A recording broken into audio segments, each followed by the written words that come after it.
34절부터 35절까지의 말씀입니다.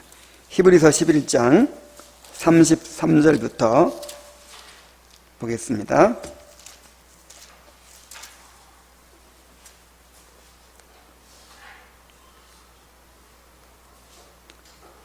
그들은 믿음으로 나라들을 이기기도 하며 의를 행하기도 하며 약속을 받기도 하며 사자들의 입을 막기도 하며 불의 세력을 멸하기도 하며 칼날을 피하기도 하며 연약한 가운데서 강하게 되기도 하며 전쟁에 용감하게 되어 이방 사람들의 진을 물리치기도 하며, 여기까지만 보겠습니다.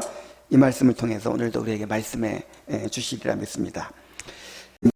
역사들을 또 계속해서 살펴보도록 하겠습니다. 믿음은 구원의 은혜에 속한 하나님의 선물입니다. 소요리 문답에 이렇게 되어 있죠. 믿음은 구원의 은혜다 이렇게 되어 있죠. 그러니까 내가 어떤 사실을 인정합니다, 그것만이 아닌 거예요. 하나님께서 우리를 중생케 하시고 그리스도를 영접하여 그리스도와 연합하게 하시는 이런 역사가 바로 믿음이라고 하는 선물이에요. 믿음의 은혜예요. 그런데 이런 믿음을 받은 사람, 그래서 믿음을 이제 베드로후서 1장에 보면 믿음을 받았다 이렇게 표현합니다. 여러분 믿음을 받았습니까? 이 믿음을 받은 사람은 믿음을 통해서 그리스도와 연합하게 되고 또 믿음을 통해서 그리스도 안에 있는 모든 은혜들을 다 누리게 되기 때문에 그의 삶에서 열매들이 나타나지 않을 수가 없게 되어 있어요. 지금 히브리서 기자는 그러한 믿음의 열매들에 대해서 이야기를 하고 있는 것입니다. 이 믿음의 선진들의 그 위대한 믿음의 역사들을 제시하면서 그것은 다 믿음이 낳은 역사들이란 말이에요. 믿음의 열매들이란 말이에요. 그런 것들을 제시하면서 우리도 같은 믿음을 가졌으니 이렇게 믿음으로 살아야 한다고 권면하고 있는 것입니다.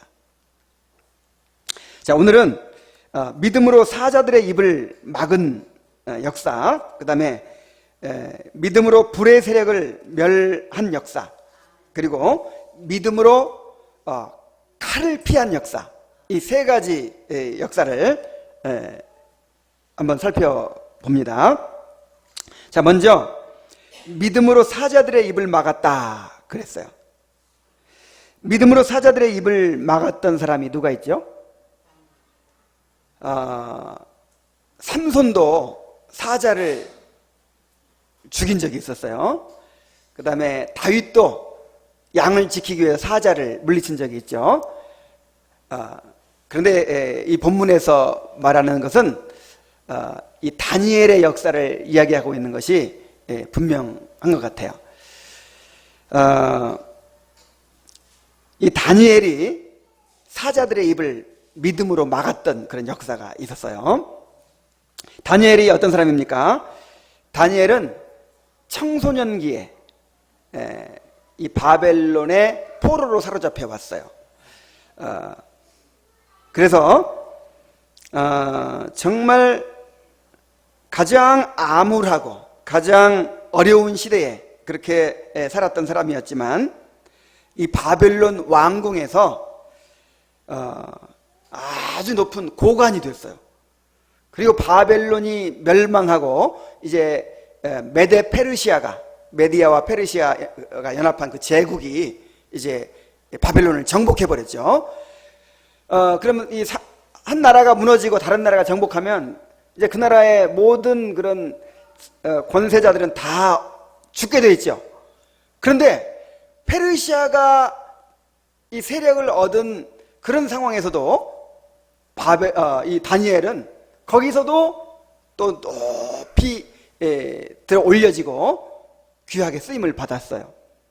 그래서 두 제국의 여러 왕들 밑에서 총애를 받고 그렇게 평생토록 고관 대작을 지낸 그런 사람입니다. 그만큼 능력이 뛰어나고 정직하고 성실한 사람이기도 했지만 하나님께서 그를 높여주신 거예요. 그런데 한번 생각해 보세요.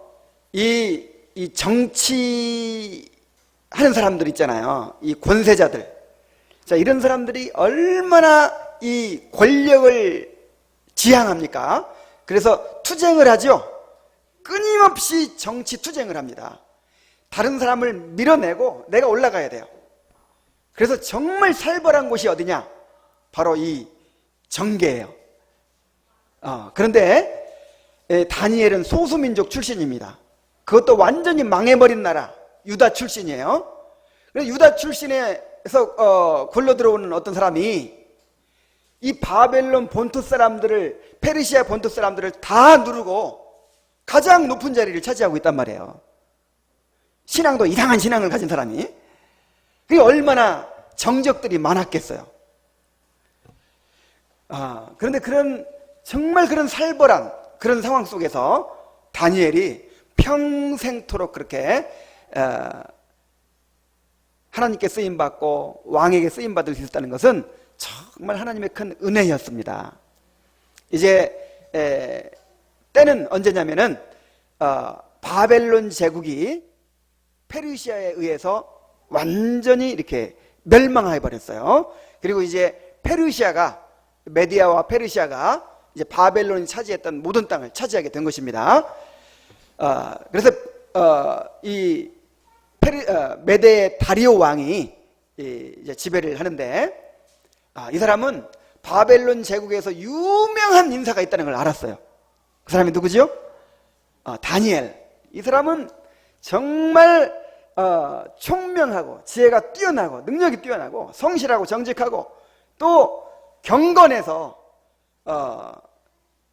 그야말로 느부갓네살 왕 때부터 얼마나 귀하게 그렇게 역임을 받고 또 그 나라의 발전에 기여했는지 그런 걸 이제 알았던 거예요. 그래서 다리오 왕이 이 다니엘을 이제 모든 그 페르시아의 대신들 위에 높이 이렇게 세우려고 했어요. 그러니까 얼마나 참 이 페르시아 대신들은 다니엘이 밉겠어요. 어떻게 해서든지 다니엘을 죽여야겠다. 다니엘의 흠을 잡아가지고 거꾸로 때려야겠다. 이제 모여가지고 의논을 하는 것입니다. 그래서 이제 철저하게 조사를 하는 거예요. 철저하게. 주민등록 부당하게 옮겼는가, 예비 훈련 안 받았는가, 이런 것까지 다 포함해가지고 신상 털기를 막 하는 거예요. 근데 아무리 신상 털기를 해도 나옵니까, 안 나옵니까? 아무 틈이 발견되지 않았다. 그랬어요. 그래서 이 사람 넘어뜨리려면 이 신앙 걸고 넘어지지 않으면 넘어뜨릴 수가 없다. 이렇게 결론을 내렸어요. 그래서 우리가 여기서 한 가지 이 발견할 수 있는 사실이 있어요. 여러분, 신앙 때문에 박해받는 거 아무나 안 됩니다. 신앙 때문에 박해받는 거 이거 아무나에게 주어지는 거 아니에요. 만약에 다니엘이 공직 생활을 오래 하다 보면은, 오래 권세를 누리다 보면 부패하기도 있죠. 그래서 이제 뇌물 좀 받아 먹었어요. 그 다음에 공금을 좀 횡령했어요. 이렇게 자기 아는 사람들 부당하게 막 승진시켜줬어요. 그런 일이 밝혀졌다고 생각해 보세요. 그러면 신앙 때문에 박해받는 것이 아니라 비리 때문에 감옥 가는 거예요. 다니엘의 신앙 때문에 박해를 받을 수 있었던 것은 다른 문제로 걸려들 수가 없는 거예요. 아무 잘못이 없는 거예요. 여러분들, 진리 때문에, 신앙 때문에 박해받는 사람 되시기 바랍니다. 교회가 신앙 때문에, 진리 때문에 박해받는 것은요, 굉장한 영광입니다. 그런데 오늘날 교회가 왜 박해를 받죠? 박해받는 것도 아니지만 왜 욕을 먹죠? 진리를 전하기 때문에 욕을 먹습니까? 돈을 사랑하고 성공과 번영을 세상 사람보다 더 추구하고 욕심이 많고 이 세상과 다름이 없는 거예요. 더 비리가 많은 거예요. 새누리당, 무슨 새정치연합보다 이 교회의 조직과 교회 운영이 더 투명하지 못하고 더 정직하지 못한 거예요. 더 독재가 많은 거예요. 그리스도인들이 세상 사람보다 세상의 이 도덕가들보다 더 앞서가지 못해요. 그 사람들의 지탄을 받아요. 그래서 지금은 진리 때문에 박해받는 것이 아니고, 진리 때문에 욕먹는 것이 아니고, 이 도덕적인 부패 때문에 지금 교회가 이렇게 욕을 먹고 있어요. 예수님의 이름이 먹칠을 당하고 있어요. 이건 정말 가슴 아픈 일입니다. 여러분은 정말 진리 때문에 박해받는 사람 되시기 바랍니다.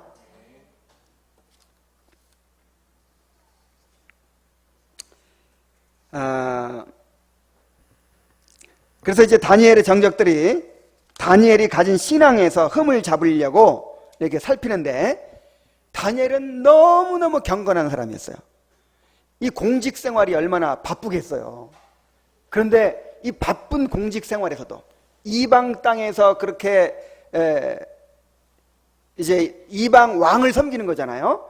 그런 상황에서도 하루 3번씩 시간을 정해놓고 하나님 앞에 기도를 드리는 거예요. 이건 단순한 기도가 아니라 예배라고 볼 수 있어요. 기도이지만 또 뭐예요? 예배. 그래서 여러분, 우리 경건 생활이라고 하는 것은 하나님께 대한 의무라는 것을 알아야 됩니다. 내가 가만히 생각해 보니까 다 결국 이 예배를 드리는 것조차도 나중심일 때가 많아요. 기도조차도 나중심이야. 그러니까 내가 기도하면 나한테 유익이 된다는 거죠. 예배를 드리면서 나한테 유익이 된다는 거죠. 그래서 나의 유익을 위해서 예배를 드리고 나의 유익을 위해서 기도를 드리고, 그거 이전에 의무예요. 하나님께 영광 돌려야 될 의무가 있는 거예요. 내 기분이 오늘은 기도할 기분이 아니야. 여러분, 내 기분에 따라서, 내 사정에 따라서 하고 안 하고가 아닌 거예요. 하나님을 향한 의무, 이 경건의 의무가 있습니다. 예배의 의무가 있고 기도의 의무가 있는 거예요. 그래서 다니엘은 그 의무에 충실한 거예요. 물론 기도 제목이 있습니다. 지금 나라가 망했잖아요. 예루살렘 성전이 무너졌잖아요. 그래서 예루살렘이 회복되도록 다시 하나님께서 이 포로로 잡혀온 유다 민족들을 다시 해방시켜 주시도록 그렇게 날마다 하나님 앞에 기도했어요. 하루에 몇 번? 3번.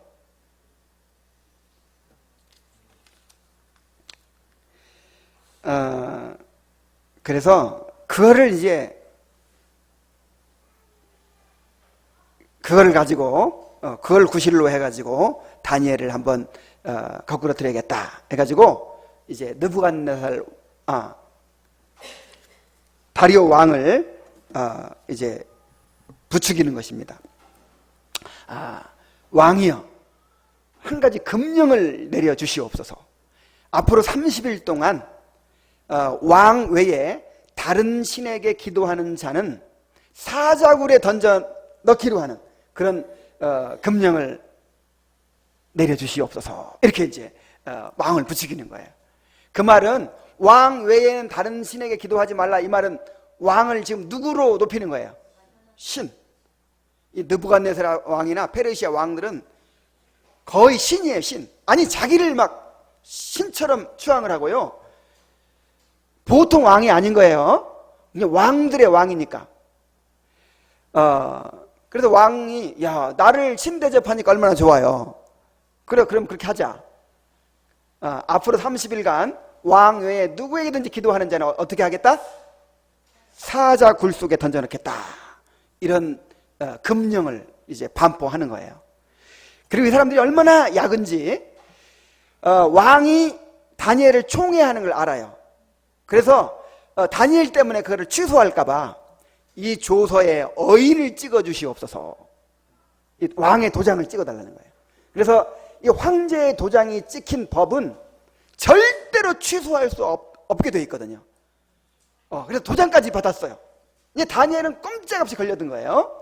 그런데 다니엘이 이 소식을 들었어요. 아마 이 다니엘이 이제 인심을 얻은 사람들이 많았던 모양이에요.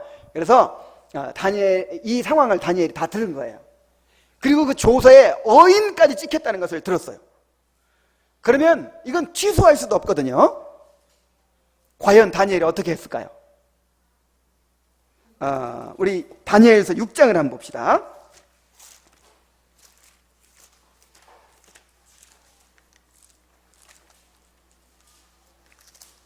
다니엘서 6장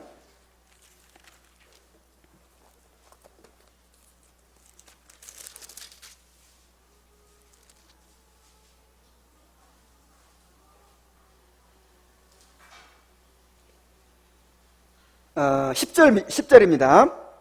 다니엘이 이 조서에 왕의 도장이 찍힌 것을 알고도 자기 집에 돌아가서는 윗방에 올라가 예루살렘으로 향한 창문을 열고 전에 하던 대로 하루 3번씩 무릎을 꿇고 기도하며 그의 하나님께 감사하였더라. 야, 얼마나 놀랍습니까? 그 조서에 어인이 왕의 도장이 찍힌 것을 알았어요. 그래서 내가 이렇게 기도하면 틀림없이 사자굴에 던져질 것이다 라고 하는 것을 알았어요. 그런데 그것을 알면서도 예루살렘을 향한 창문을 열어요. 누구든지 볼 수 있도록. 그리고 하루 몇 번? 3번씩 하나님께 기도하면서 또 감사하였더라. 여러분, 우리는 항상 하나님께 기도해야 될 의무가 있습니다. 또 감사해야 될 의무가 있습니다. 그래서 기도 안 하면요, 항상 우리는 이런 생각을 하죠. 기도 안 해서 오늘 내가 은혜를 못 받았어. 기도해서 얻을 유익을 내가 못 얻었어. 오늘 주일 예배를 못 드렸기 때문에 오늘 받아야 될 은혜를 내가 놓쳤어. 전부 누구 중심이에요. 내가 명절날 부모님께 못 내려가면 누구한테 큰 문제예요? 내가 부모님한테서 반찬거리 못 얻어온 게 손해입니까? 아니면 부모님 마음 아프시게 하고 부모님께 대한 도리를 못한 것이 문제입니까? 하나님을 생각해야죠. 항상 하나님의 입장에 생각해야죠. 다니엘은 하나님께 대한 의무를요, 목숨을 걸고 지켰어요. 그런데 이제 오늘 우리 생각으로는 이해가 안 될 수도 있어요. 여러분 같으면 어떻게 하겠습니까? 30일간만 기도 안 하면 되잖아요. 그렇지 않아도 기도 안 하고 사는데 30일간만 기도 안 했다가 30일 지나고 나서 그때 막 기도원 가서 막 기도해버리면 되잖아요. 그리고 기도하더라도 몰래 하면 되잖아. 항상 하루 3번씩 낮에 기도했는데 아침 9시, 12시, 오후 3시 이렇게 기도했는데 이제 밤 12시에 해야겠다. 다들 잔 다음에 이불 속에서 몰래. 그럼 되잖아요. 근데 왜 다니엘은 창문까지 열고 사람들이 막 다니엘을 지금 막 몰래 카메라가 막 작동하고 있어요. 막 첩자들이 다니엘을 지키고 있어요. 그런 상황에서 예루살렘 창문을 일부러 열어놓고 그렇게 기도하는 것입니다. 왜 꼭 그렇게 했어야만 했을까요? 지금 이 상황이 어떤 상황이냐면은 이 왕을 신처럼 높이는 상황이죠. 왕을 신으로 숭배하는 상황이에요. 왕 외에 다른 신에게는 기도하지 못하게 한다고 하는 것은 누구를 신으로 숭배하는 상황? 왕을. 이런 상황에서 왕의 명령을 지켜서 기도 안 합니다. 그러면 누구를 섬긴다는 뜻이에요? 왕을 섬긴다는, 왕을 숭배한다는 뜻이잖아요. 다니엘은 이것은 도저히 받아들일 수가 없는 거예요. 내 목숨을 내놓을지라도 오직 하나님만을 섬기겠다고 하는 그런 확고한 신앙이 이 일에 목숨을 걸게 만들었던 것입니다.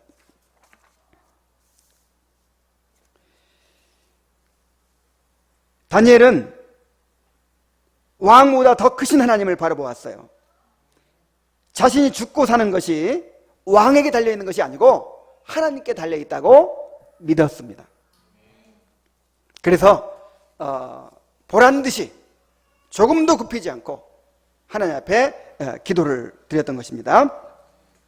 그러자 정적들은 이제 건수를 잡았다고 쾌재를 부르면서 그를 고소했습니다. 그래서 다니엘은 이제 왕 앞에 끌려가게 됐어요. 이 왕은 다니엘을 총애했기 때문에 어떻게 하든지 살리려고 해가 지도록 결정을 못하는 거예요. 그런데 이 대신들이 그럴 때 어떻게 하죠? 통촉하옵소서 하면서 막 이 왕의 조서에 도장까지 찍지 않았습니까? 이 도장까지 찍은 이 조서를 왕 스스로 어긴다면 이제 왕의 영이 서지 않을 것입니다 하면서 막 수많은 대신들이 통촉하옵소서를 하는 거예요.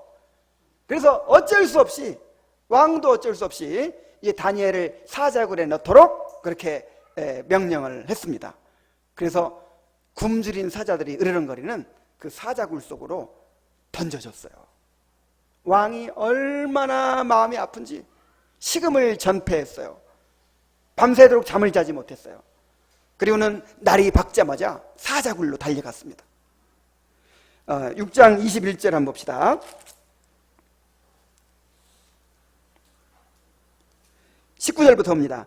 이튿날에 왕이 새벽에 급히 일어나 사자굴로 가서 다니엘이 든 굴에 가까이 이르러서 슬피 소리질러 다니엘에게 묻되 살아계시는 하나님의 종 다니엘아, 내가 항상 섬기는 내 하나님이 사자들에게서 능히 너를 구원하셨느냐? 그러자 다니엘의 목소리가 들려옵니다. 왕이여, 원하건대 왕은 만수무강하옵소서. 나의 하나님이 그의 천사들을 보내어 사자들의 입을 봉하셨으므로 사자들이 나를 상해하지 못하였사오니 이는 나의 무죄함이 그 앞에 명백함이 오며 또 왕이여, 나는 왕에게도 해를 끼치지 아니하였나이다 하니라. 자, 왕이 너무 기뻐가지고 다니엘을 사자굴에서 나오게 했어요. 그리고 다니엘을 고소했던 자들을 이제 대신 사자굴에 집어넣었더니 사자들이 그냥 뼈까지 다 부스러뜨렸다. 네, 그랬습니다.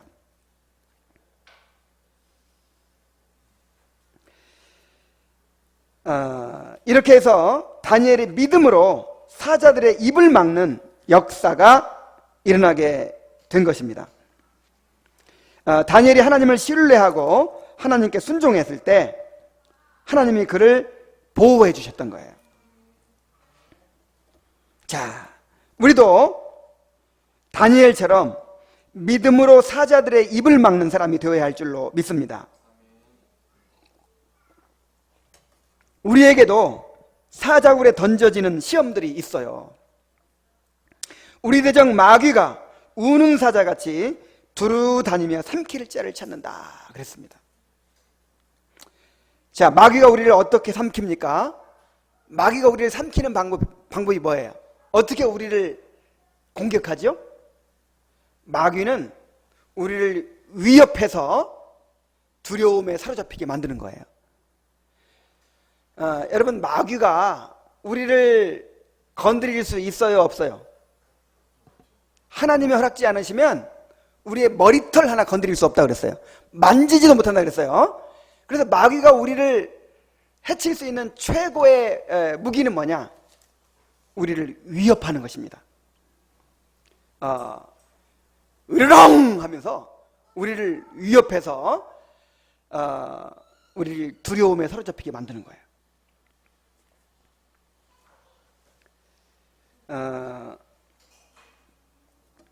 마귀는 끊임없이 우리를 위협합니다. 여러분, 마귀의 위협을 지난 주간에도 많이 들었을 거예요. 이렇게 겁을 줬죠? 너 그런 식으로 하나님만 추구하다가는 가난뱅이 된다. 너 그런 식으로 하다가는 결혼하기도 어렵다. 너 그런 식으로 하다가는 너 사람들에게 다 버림받을 거야. 너 그런 식으로 해가지고는 자식 교육 다 망칠 거야. 너 그런 식으로 하다가는 망할지도 몰라. 계속해서 믿음으로 살아가는 우리들을 향해서 위협하는 거예요. 겁을 주는 거예요. 그래, 겁을 줘가지고 뭘 의지하게 만들어요? 돈을 붙들게 만들어요. 세상에 권세를 붙들게 만들어요. 세상의 명예와 권세를 추구하게 하고 세상의 즐거움과 위로를 찾게 만듭니다. 그래서 두려워하지 말라, 염려하지 말라 이렇게 명령하고 계시는 거예요. 이 성경에서 제일 많은 명령이 무슨 명령이라고요? 두려워하지 말라. 세어보니까 366번에 걸쳐서 두려워 말라고 하는 명령이 있다고 해요. 뭐 사랑하라는 명령보다 전도하라는 명령보다 가장 많은 명령이 두려워하지 말라는 거예요. 왜냐하면 마귀가 어떻게 공격하니까? 우리를 두렵게 하니까. 두려우면요, 사람이 두려우면 당장 옆에 있는 거 붙잡는 거예요. 그래서 남자들이 공포영화 좋아하는 여자들 공포영화 같이 보러 간다든지 아니면 놀이기구, 무서운 놀이기구 일부러 타는 거예요. 붙잡게 만들려고. 이건 조크입니다. 하여간 뭔가 두려우면요 당장 눈앞에 보이는 걸 붙들게 돼 있어요. 두려우면 우상숭배에 빠지는 거예요. 두려우면 돈을 붙들게 돼 있어요. 그래 두려워하지 말아야 되는 거예요.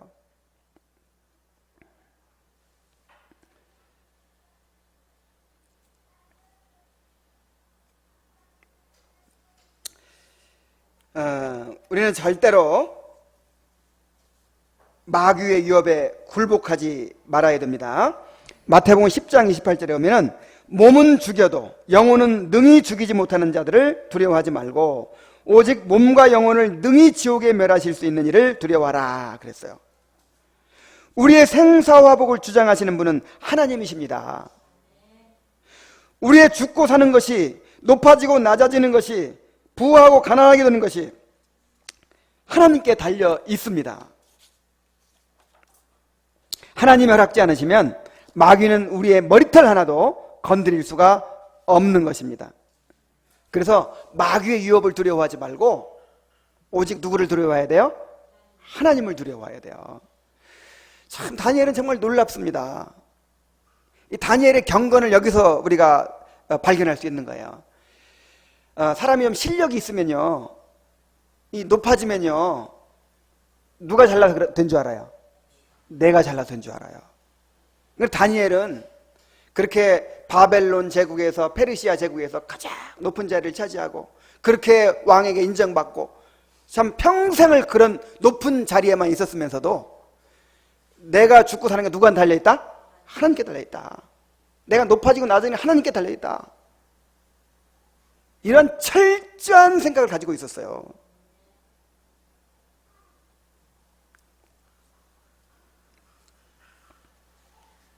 물론 믿음을 따라 행한다고 해서 항상 사자의 입에서 지켜지는 것은 아닙니다. 다니엘은 사자의 입에서 지켜졌지만 초대교회 성도들은 수많은 사람들이 경기장에 끌려가서 사자들에게 잡아먹혔어요. 중요한 것은 마귀의 위협에 굴복하지 않고 끝까지 믿음을 지키는 것입니다. 이것이 믿음으로 사자의 입을 막는 그런 역사예요. 그러니까 믿음으로 사자들의 입을 막는다 하는 것은 내가 믿음으로 행하면 아무런 해를 받지 않는다 그런 뜻이 아니에요. 어떤 경우에는 사자들의 입을 봉해가지고 해치지 못하도록 그렇게 지켜주실 때도 있고, 어떤 경우에는 사자들에게 잡혀먹게 할 수도 있어요. 그러나 만일 하나님의 뜻대로 순종하다가 해를 당한다면 그것이 더 큰 영광인 줄로 믿습니다. 이 순교하는 것보다 더 큰 영광은 없는 거예요. 하나님을 위해서 뭔가 큰 손해를 보고 하나님께 순종하기 위해서 뭔가 해를 당하고 박해를 받는 것처럼 큰 영광은 없는 것입니다. 아까도 말씀드렸죠? 이런 거 아무나 받는 거 아니에요. 이건 정말 큰 축복을 받은 사람들만 이런 특권을 받는 거예요. 그래서 결과는 하나님께 책임지시는 것이죠. 그래서 다니엘이 내가 이렇게 하면 틀림없이 하나님 나를 지켜주셔서 나는 살아날 것이다 이렇게 생각했을까요? 모르죠. 내가 살아날 수 있을지 아니면 그냥 순교할지 모르는 상태에서 목숨을 걸고 믿음을 지킨 것이죠. 그래서 믿음으로 사자들의 입을 막는 것은 막는 역사는 어떤 것이라고요? 마귀의 위협에, 이 세상의 위협에 굴복하지 않는 것, 끝까지 믿음을 지키는 것, 이것이 우리들이 이제 경험해야 될 그런 사자들의 입을 막는 역사인 줄로 믿습니다. 하나님이 우리의 방패와 상급이 되십니다. 이 구원받은 성도들은 이것을 믿는 사람들이에요. 자, 누가? 우리 하나님이 나의 방패가 되시고 상급이 되십니다. 사실 믿음이라고 하는 것은요, 하나님께 대한 믿음이에요. 자, 뭐에 대한 믿음? 가만 보세요. 아브라함도 다윗도 모세도, 그러니까 내가 하나님을 잘 믿어서 뭔가를 얻겠다는 거예요? 아니면 하나님을 얻겠다는 거예요? 하나님을 나의 상급으로, 하나님을 나의 방패로, 하나님 자신이 상급이에요. 우리가 구원받고 천국 가는 것도 결국 누구를 얻는 거예요? 하나님의 영광에 참여하고 하나님과 하나님의 사랑을 누리고 하나님과 연합하는 것이 그게 천국이에요. 그래서 하나님이 나의 방패가 되시고 상급이 되시기 때문에 모든 것을 잃어버리더라도 내가 하나님만 소유할 수 있으면 우리는 승리한 것입니다. 그러나 모든 것을 다 얻더라도 하나님을 잃어버리면 그 사람은 모든 것을 잃어버린 것입니다. 크신 하나님을 바라보며 믿음으로 사자들의 입을 막는 그런 용사들이 되시길 바랍니다. 자, 이제 두 번째 역사가 있습니다. 두 번째 역사가 뭐냐면 믿음으로 불의 세력을 멸한 역사예요. 믿음으로 불의 세력을 멸하기도 하며 그랬죠.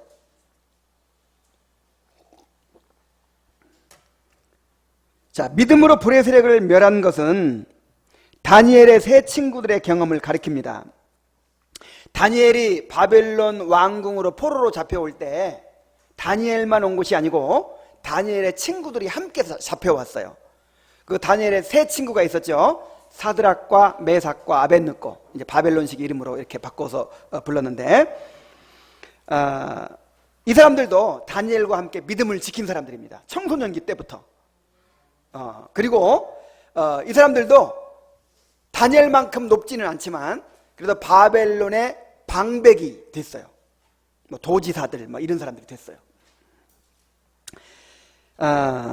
정말 이런 신앙의 친구들이 있다는 것이 얼마나 귀한 일인지 모릅니다. 야, 만약에 다니엘 혼자만 있었으면 얼마나 참 어려웠겠어요.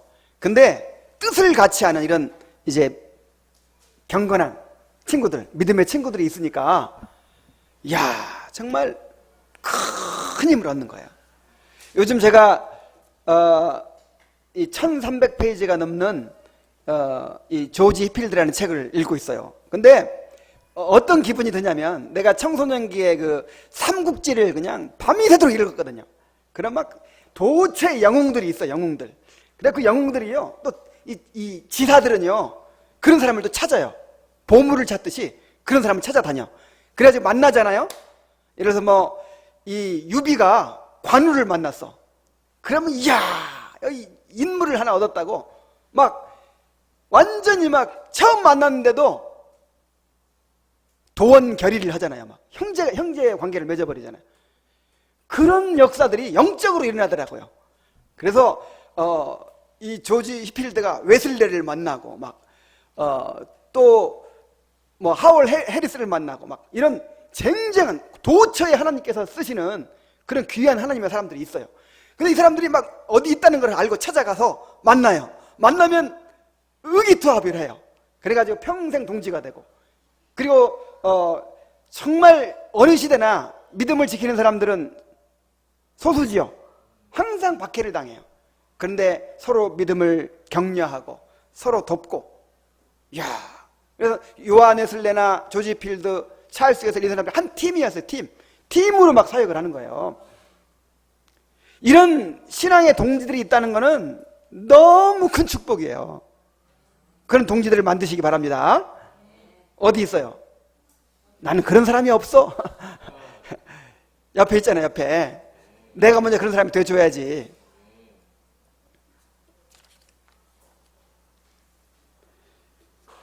그래서 이제 이 다니엘뿐 아니라 이 다니엘의 세 친구도 정말 위대한 믿음의 그 역사를 이룬 사람들로 기록되고 있습니다.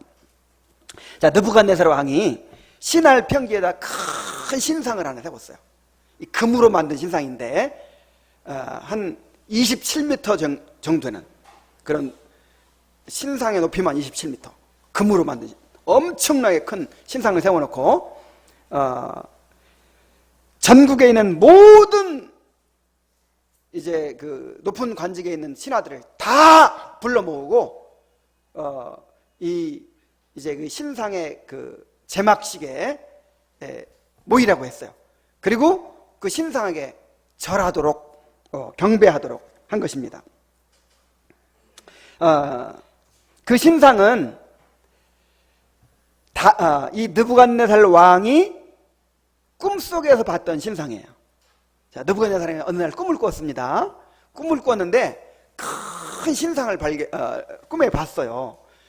머리는 금으로 되어 있고, 그 다음에 이 가슴과 팔은 은으로 되어 있고, 배와 넓적다리는 구리로 되어 있고, 동으로 되어 있고, 그 다음에 두 다리는 철로 되어 있고, 근데 발은 반은 철, 반은 진흙으로 이렇게 되어 있는 신상이었어요. 그 신상을 이제 보고 있는데 사람의 손을 대지 않은 돌이 하나 날라오더니 이 발을 꽝 치는 거예요. 그러니까 이 신상이 머리부터 발끝까지 산산이 부서져 버리고 이 돌이 온 세상에 가득하게 되는 그런 꿈이었어요.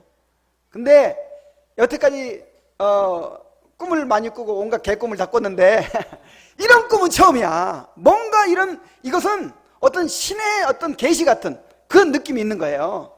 그래가지고 도대체 이 꿈이 무슨 뜻일까 번민하기 시작하는 거예요. 전국에 있는 모든 그런 박수들, 그런 사람들을 다 학자들을 불러서 이 꿈을 해석해달라고 하는데 아무도 해석하는 사람이 없어.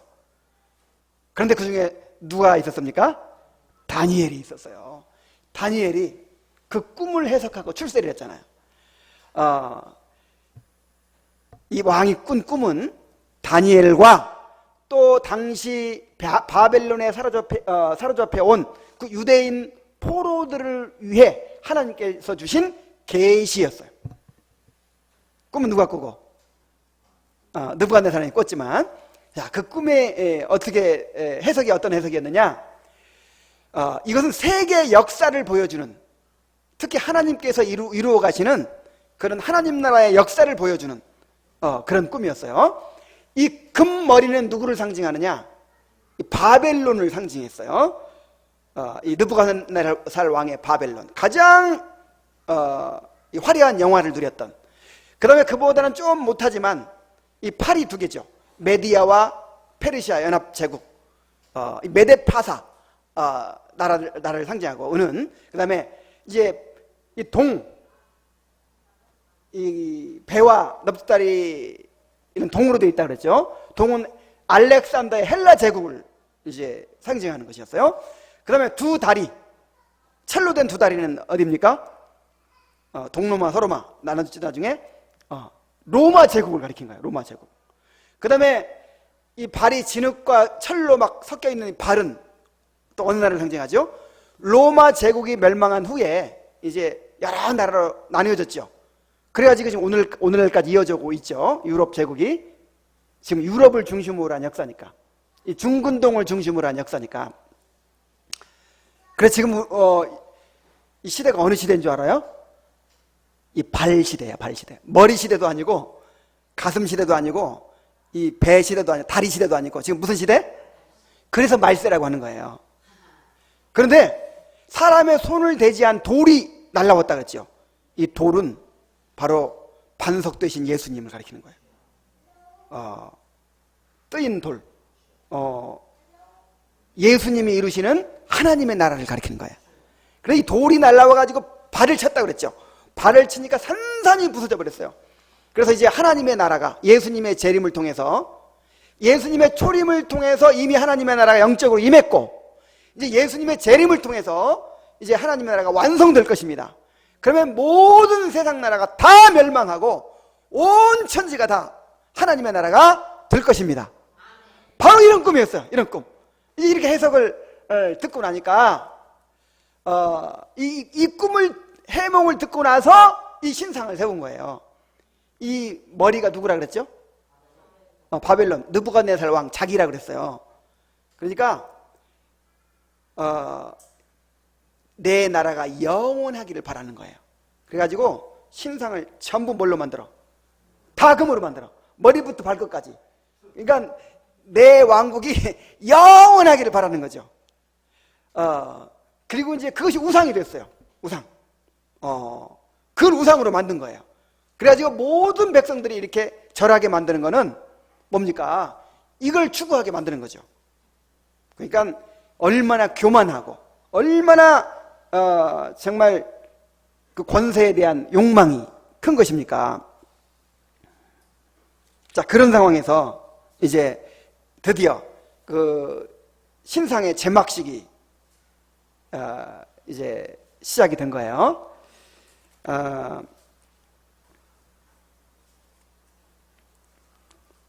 누구든지 절하지 않는 자는 맹렬히 타는 풀무불에 던져 넣을 것이다. 이런 무서운 경고가 발해졌어요. 드디어 바벨론의 문무백관들이 다 신상 앞에 모이고 이제 신상의 제막식을 거행하는 날이 됐습니다. 자, 몇 가지 의식이 진행되고 나팔과 피리와 수금과 사면금과 양금과 생원과 및 모든 악기 소리가 날 때에 모두가 함께 엎드려 절하도록 그렇게 되어 있었습니다. 그리고 그런 악기 소리가 이제 막 울려 퍼졌어요. 순간 옛날 신사참배 하듯이 일제히 엎드려서 경배를 합니다. 예배를 드립니다. 일제히 엎드려 절을 했어요. 그런데 몇 사람이 꼿꼿이 서 있는 사람이 있었어요. 그게 누구였죠? 다니엘의 세 친구였어요. 여지없이 이 사람들은 이제 왕 앞에 잡혀가게 된 것입니다. 왕은 이 사람들을 아끼기 때문에 위협하면서 회유를 합니다. 우리 여기도 한번 찾아봅시다. 다니엘서 3장에 나와 있습니다.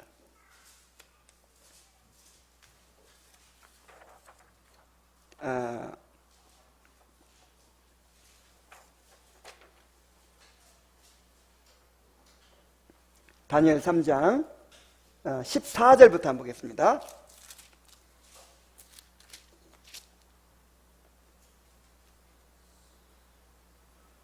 느부갓네살이 그들에게 물어 이르되 사드락 메삭 아벳느고야 너희가 내 신을 섬기지 아니하면 내가 세운 금신상에 절하지 아니한다 하니 사실이냐?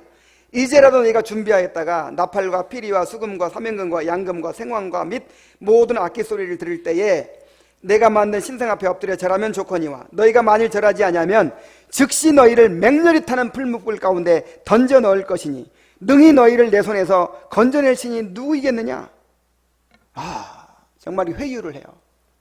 여러분, 정말 어려운 것이요. 이렇게 죽이겠다고 위협하는 것도 어렵지만 지금 이렇게 은혜를 베풀고 있는 거잖아요.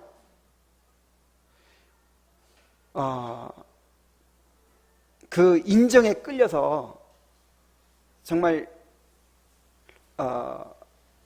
나한테 너무 잘해주는 거예요. 나를 인정해주고 그렇게 나를 믿어주고 너무 잘해줬는데 그걸 거역하는 건 더 힘들어요. 그래서 그 김구 선생이 그 백범일지에 보면 이런 내용이 있어요.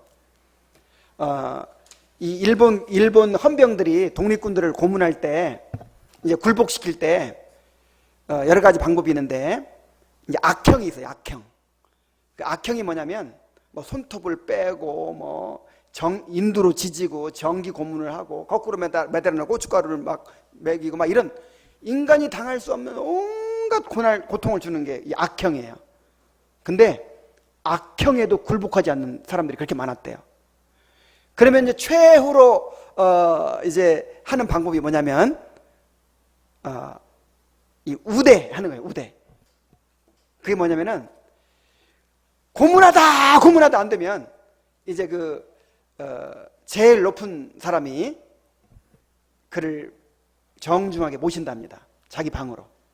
그냥 산의 진미가 가득한 그런 음식상을 딱 차려놓고 정중하게 모신대요. 내가 여러 사람들을 고문하고 그렇게 굴복시켜 왔지만 당신을 보니까 너무 훌륭한 사람이다. 나라를 위해서 이렇게 고초를 겪으면서도 그렇게 나라에 충성하는 것을 보고 내가 당신에게 탐복했다. 정말 내가 존경한다. 당신 같은 사람이 살아야 되지 않겠느냐. 당신 같은 사람이 살아남아서 당신의 나라를 지켜야 되지 않겠느냐. 그러면서 얼마나 고생이 많았느냐고 그렇게 따뜻하게 위로하고 그렇게 신사적으로 부드럽게 대하고 그런다는 거예요. 그러면서 음식을 먹으라고. 그러면 다 넘어간대요. 음식을 먹고 다 그냥 불어버린다는 거예요. 이걸 이기는 사람은 거의 없답니다. 지금 이런 상황에 있는 거예요. 이런 상황에. 자, 어떻게 대답했는지 봅시다. 성경에서 너무너무 유명한 구절이에요. 16절, 17절입니다. 사드락과 메삭과 아벳느고가 왕에게 대답하여 이르되 느부갓네살이여 우리가 이 일에 대하여 왕에게 대답할 필요가 없나이다. 왕이여 우리가 섬기는 하나님이 계시다면 우리를 맹렬히 타는 풀물 가운데서 능히 건져내시겠고 왕의 손에서도 건져내시리이다. 그렇게 하지 아니하실지라도 왕이여 우리가 왕의 신들을 섬기지도 아니하고 왕이 세우신 금신상에게 절하지도 아니할 줄을 아옵소서. 이야, 여기서 그리 아니하실지라는 말이 나왔어요. 그리 아니하실지라도. 그러니까 다니엘의 세 친구가 내가 이렇게 하면 하나님이 반드시 지켜주실 것이다, 이걸 믿었기 때문에 한 것이 아니라 내가 비록 목숨을 버리더라도 내가 죽더라도 내 신앙을 포기하지 않겠다, 그리 아니하실지라도의 신앙을 가졌던 것입니다. 그래서 이제 이렇게 기회를 주고 특별히 회유까지 하는데도 여러분 이거는요 우리 요즘 생각으로 생각하면 안 돼요. 황제 앞에 한번 나간다는 거는 이거 신 앞에 나가는 거나 다름없어요. 그러니까 심지어 왕비조차도 에스더서에 나오죠. 왕비가 허락 없이 왕한테 싹 나가면 어떻게 된다 그랬어요. 그때 왕이 기뻐가지고 오늘은 화장을 잘 받았구만 하면서 호를 딱 내밀면 사는 건데, 바쁜데 왜 왔어? 기분 나빠. 그러면 어떻게 돼요? 죽어요. 왕 앞에서 시종하는 사람이 인상이 좀 박지 못하잖아요. 그럼 어떻게 돼요? 죽어요. 항상 웃어야 돼요. 여러분들 지금 예배 드릴 때 찬양 부를 때 하나님 앞에서 잘하시기 바랍니다. 그런데 그 왕이 직접 불렀단 말이에요. 직접 불러서 그 신 같은 왕이 그렇게 사정을 한 거예요. 그런데 그 앞에서 왕이요, 우리는 더 이상 왕한테 할 말이 없습니다. 이야, 정말 내가 섬기는 하나님이 왕의 손에서 나를 건져내실 것입니다. 내가 죽고 사는 것은 왕에게 달려있는 것이 아니라 누구한테 달려있다? 하나님께 달려있습니다. 그리고 그렇게 아니하실지라도, 하나님 나를 그냥 순교하게 하실지라도 나는 왕의 명령을 따를 수 없습니다. 절하지 않겠습니다. 이렇게 대답한 거예요. 그래서 왕이 이제 노해가지고 풀무를 평소보다 7배나 뜨겁게 하라. 이 풀무가 뭐예요? 쇠를 녹이는 용광로예요. 그러니까 얼마나 뜨겁습니까? 그 용광로, 그렇지 않아도 쇠를 녹이는 용광로 뜨거운데 7배나 더 뜨겁게 하라. 그래가지고 얼마나 뜨거웠는지 그 세 친구를 붙든 사람들이 다 타 죽어버렸어요. 그리고 풀무불 속에 던져 넣었어요. 그런데 놀라운 것은 풀무불 속에 세 사람이 들어갔잖아요. 그런데 네 사람이 돌아다니는 거예요. 풀무불 속에서. 그리고 옷도 타지 않고 머리털 하나 타지 않고 그런 냄새도 없었더라. 왕이 놀라가지고 풀무불에서 건져내라고 그랬어요. 그리고는 그들을 더욱 높이고 이 다니엘의 세 친구가 섬기는 하나님을 함부로 말하는 자는 다 죽을 줄 알아라. 이렇게 조서를 내리기까지 했어요. 위대한 승리를 거두었죠. 정말 우리도 이렇게 믿음으로 불의 세력을 멸하는 그런 사람들이 되어야 할 줄로 믿습니다. 어느 시대나 믿음을 따라 살고자 하는 자들에게는 고난의 풀무가 있다고 했습니다.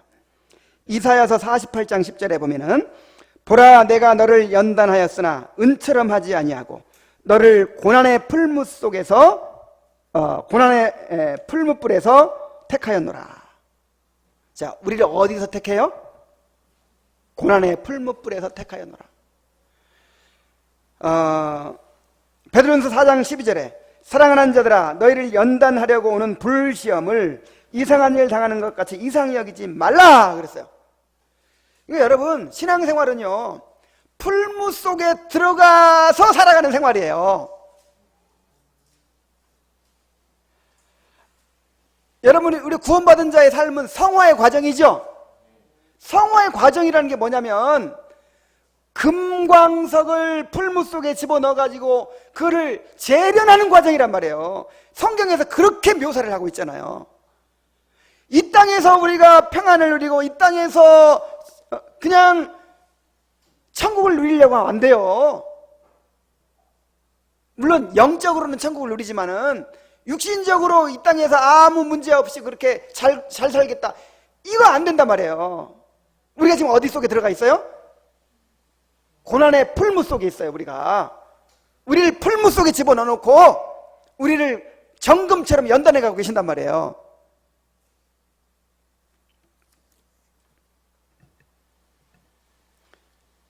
이 고난의 풀무가 우리를 위협할지라도 결코 두려워할 필요가 없습니다. 자, 다니엘의 세 친구가 풀무 속에 던져졌을 때 누가 함께 했어요? 이 세 사람을 던졌는데 네 사람이 돌아다녔어요. 아까 그걸 설명을 안 했네. 그 한 사람은 누구였을까요? 그 한 사람의 형상이 신들의 아들 같더라. 누구였을까요? 예수님. 근데 구약 성경에 여호와의 사자 또는 하여간 그렇게 비슷하게 나온 분들은 전부 누구냐면 예수님이에요. 구약에도 예수님이 있어요. 그러니까 삼위 하나님 중에서 이 삼위 하나님 중에서 어떤 이렇게 가시적으로 육체의 모양으로 나타나시는 분은 항상 누구죠? 구약 시대나 신약 시대나 예수님이에요. 그러니까 예수님이 친히 이 다니엘 세 친구와 함께 계셨던 거예요. 여러분 어떠한 고난의 풀무 속에서도 우리 주님이 우리와 함께하고 계신다는 것을 믿으시기 바랍니다. 이 유대 사람들이 이 바벨론의 포로로 잡혀갔잖아요. 그러니까 역사상 가장 절망적인 시대를 두 시대를 얘기한다면 한 시대는 다니엘이 잡혀갔던 그 바벨론의 포로로 잡혀갔던 그 시대. 그리고 또 한 번은 언제일까요? 초대교인들이 황제 숭배를 거부해가지고 로마 제국에게 혹독한 박해를 받는 그 시대. 아마 그 두 시대가 역사상 가장 절망적인 시대라고 볼 수 있어요. 하나님이 안 계신 것처럼 보이던 시대가 그 시대예요. 그런데 보세요. 다니엘과 그 다음에 이제 포로로 잡혀간 유다인들이 야, 하나님이 어디 계시냐? 이 세상은 누가 움직여요? 어디 하나님 있어요? 하나님 믿는 나라가 이렇게 망해버렸는데, 하나님께 제사 드리는 성전이 이렇게 철저하게 파괴돼 버렸는데 하나님이 어디 있어요? 이 세상은 바벨론이라는 강대국이 움직이는 거예요. 이 세상은 페르시아라는 강대국이 움직이는 거예요. 그리고 거기서 소수민족으로서 그렇게 부채 살면서 온갖 서름을 다 당하고 어느 세월에 힘을 키워가지고 이 강대국을 이기고 고국으로 돌아가냔 말이에요. 어떻게 다시 자기 나라를 회복하냔 말이에요. 마치 그들은 버려진 것처럼 느껴졌고 이제는 하나님이 더 이상 무관심한 것처럼 느껴졌어요. 그때 다니엘에게 이 계시를 주신 거예요. 바벨론이 있고 메데파사가 있고 헬라가 있고 로마 제국이 있고 세계 대제국들이 있다. 근데 그 대제국들을 세우고 패하는 권세가 누구에게 있다? 하나님께서 그들을 세우고 패하신다. 이 세상 나라를 누가 다스리신다? 하나님이 다스리신다. 느부갓네살 왕이건 다리오 왕이건 하나님이 세우시고 하나님이 패하신다. 그리고 하나님께서 이 세상 나라를 다스리시는 목적이 뭐라고 그랬어요? 기독교 강요에서 배웠죠. 하나님께서 이 세상 나라를 통치하시는 목적이 뭐라고 그랬어요? 하나님의 나라를 이루어 가시는 거라고 그랬죠. 여러분, 하나님이 이 세상 나라를 지금 다스리십니다. 그 목적이 뭐예요? 결국 구원받은 백성들을 이제 다 구원해내시고 그래서 하나님의 나라를 이루어 가시는 거예요. 결국 하나님의 목적이 이루어지는 거예요.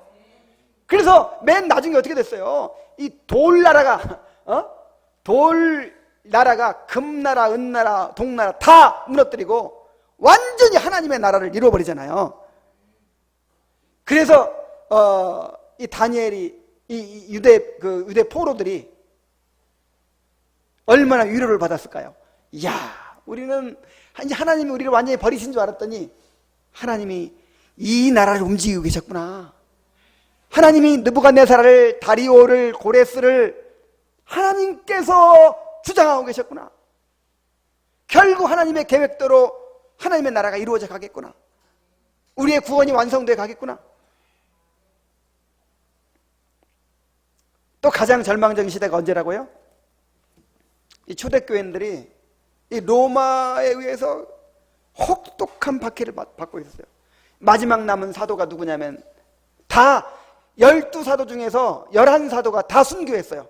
마지막 남은 사도 요한도 막 기름가마 속에 들어가기도 하고 끓는 기름가마 속에 들어가기도 하고 이제 늙어서 반모섬으로 귀양까지 갔어요. 자, 거기서도 예배하는 거예요. 거기서도 주의 날에 그랬어요. 주의 날에 하나님을 예배하고 있는데 예수님께서 환상 가운데 나타나셨어요. 환상 중에 보니까 예수님이 왕으로서 제사장으로서 그렇게 보여주셔서 자기를 예수님이 다스리신다는 거죠. 예수님이 교회와 함께하고 계신다는 거죠. 그래서 오른손에 7뼈를 붙잡고 7교회 지도자들을 상징하는 7뼈를 붙잡고 또 7교회를 상징하는 7 금추대 사이를 거닐고 계시는 거예요. 이것이 무엇입니까? 고난당하고 있는 성도들과 예수님이 함께하고 계신 것을 보여주신 거예요. 풀무불 속에 그 다니엘의 세 친구와 함께 예수님이 함께 계셨던 것처럼 경기장에서 사자들의 밥이 되고 화형을 당하고 목베임을 당하고 유랑하고 또 카타콤 속으로 숨어들고 이런 상황 속에서 도대체 하나님이 어디 계시냐? 도대체 왜 하나님은 우리를 이렇게 버려두시는가? 왜 우리를 고난 속에서 돌보지 아니하시는가? 그런데 사실 주님께서 그들과 함께하고 계셨고 함께 고난받고 계셨어요. 로마 제국이 너무 강해서 로마가 세계를 지배하는 줄 알았는데 주님께서 세상을 지배하고 계셨고 그들의 심판을 준비하고 계셨어요. 그래서 그들을 반드시 심판하시고 하나님의 나라가 이제 주님의 계획에 조금도 차질이 없이 하나님의 나라가 완성되어서 이제 천천만만의 천사들과 함께 바닷가의 모래보다 더 많은 이제 완성된 교회가 그렇게 이제 하늘에서 하나님을 찬양하고 영광 돌리게 될 것을 보여주셨어요. 그것이 바로 요한계시록의 메시지예요. 우리가 고난당할 때, 우리가 고난의 풀무불 속에서 마치 홀로 버려진 것처럼 그렇게 느껴질 때가 있습니다. 그러나 그러한 상황 속에서도 우리 주님이 함께하고 계시다는 사실을 기억하시기 바랍니다. 이 전지할 때, 이 전지가 뭐예요?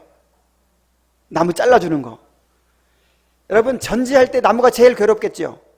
근데 그때가 이 정원사가 가까이 있을 때예요. 정말 우리 고난 가운데 우리 주님이 가장 가까이 계신다는 사실을 여러분 기억하시기 바랍니다. 그러므로 어떤 불도 우리를 해할 수 없다는 것을 우리가 믿어야 돼요. 오히려 그 불시험을 통해서 불로 연단한 금보다 더 귀한 믿음을 소유하게 된다는 사실로 우리가 소망을 삼아야 되는 것입니다. 우리는 장차 그리스도에 나타나실 때에 칭찬과 영광과 존귀를 얻게 하시기 위해서, 다시 말해서 우리를 하나님 나라의 그 지극한 영광을 상속하게 하시기 위해서, 그 삼위 하나님의 영광 가운데 참여하도록 하시기 위해서 우리를 이 땅에서 준비시키고 계시는 것입니다. 그러면 우리도 이러한 믿음으로 우리에게 다가오는 이 불시험을 이겨내야 돼요.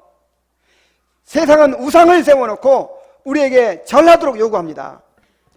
이 세상은요, 번영과 성공을 추구합니다. 외모를 가꾸고 물질을 쌓고 스펙을 쌓아서 그런 것들을 의지해서 행복을 얻으려고 합니다.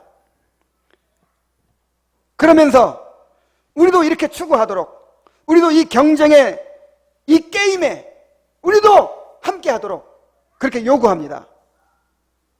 만일 우리가 이 우상들에게 절하지 않으면 우리가 마치 망해버릴 것처럼, 세상에서 낙오되어 버릴 것처럼 그렇게 위협합니다. 그러나 우리는 절대로 굴복해서는 안 됩니다. 마귀가 예수님을 산 위로 끌고 가서 천하만국의 영광을 보여주면서 뭐라고 그랬어요? 나한테 한 번만 절해라. 그러면 이 천하만국의 영광을 내가 주겠다 그랬어요. 이것이 오늘 우리에게 주어지는 시험이에요. 나한테 절하라는 거예요. 세상 사람들이 모두 돈을 신으로 알고 돈을 숭배하니까 우리도 돈을 최고로 알고 돈을 추구하라는 거예요. 우리도 스펙 쌓는 일을 그냥 살 길이라고 여기고 하나님을 예배하는 것보다 그 일을 더 추구하라는 거예요. 먼저 내 살 길을 추구하라는 거예요. 이 땅의 번영과 성공을 통해서 이 땅에서 여유를 누리고 행복해지라는 거예요.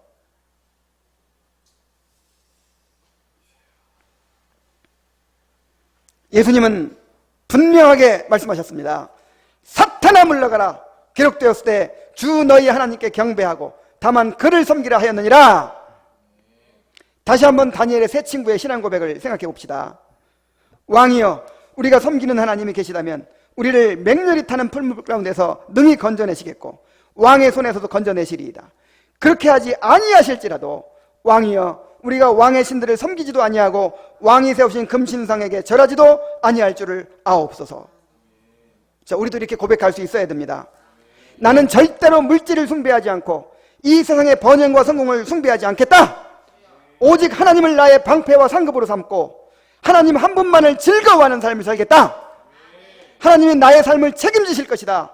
혹시 내가 믿음으로 살아가는 것 때문에 고난 가운데 처하게 된다 하더라도, 가난해지더라도, 또 비천해지더라도 나는 절대로 이 시대의 물질과 성공과 쾌락의 우상에 굴복하지 않겠다. 이런 믿음이 바로 불의 세력을 멸하는 믿음인 것입니다. 다니엘의 세 친구들처럼 불의 세력을 멸하는 그런 믿음을 행사하게 되기를 바랍니다.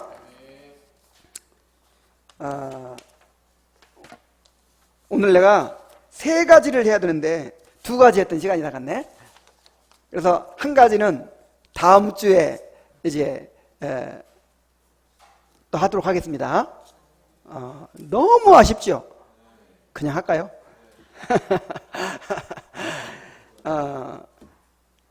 자, 이제 결론을 말씀드릴게요. 이 구원받은 사람들은요, 지금 그 다니엘이나 다니엘의 친구들이 가졌던 믿음을 동일하게 받은 거예요. 그들이 모시고 있던 성령을 동일하게 모시고 있는 거예요. 그래서 우리도 이 믿음을 발휘해야 되는 거예요. 이렇게 믿음으로 살아야 되는 것입니다. 그래서 이 믿음으로 사자들의 입을 막아버리고 불의 세력을 멸해버리는 그런 믿음의 역사를 이루어야 되는 거예요. 그런데 나는 분명히 믿습니다. 그런데 이 믿음이 하나님께로부터 온 믿음인지, 정말 그 다니엘이 가졌던 그 믿음과 동일한 믿음인지 나는 아직 잘 모르겠습니다. 나에게는 확신이 없습니다. 이런 사람들도 좋습니다. 주여 내가 믿나이다. 나의 믿음 없는 것을 도와주소서. 이 기도를 우리에게 주셨어요. 여러분 이렇게 기도하세요. 하나님 내가 믿습니다. 하나님 내가 이렇게 믿기를 원합니다. 믿습니다. 그런데 내 믿음이 너무 약합니다. 내가 너무 믿음 없이 살고 있습니다.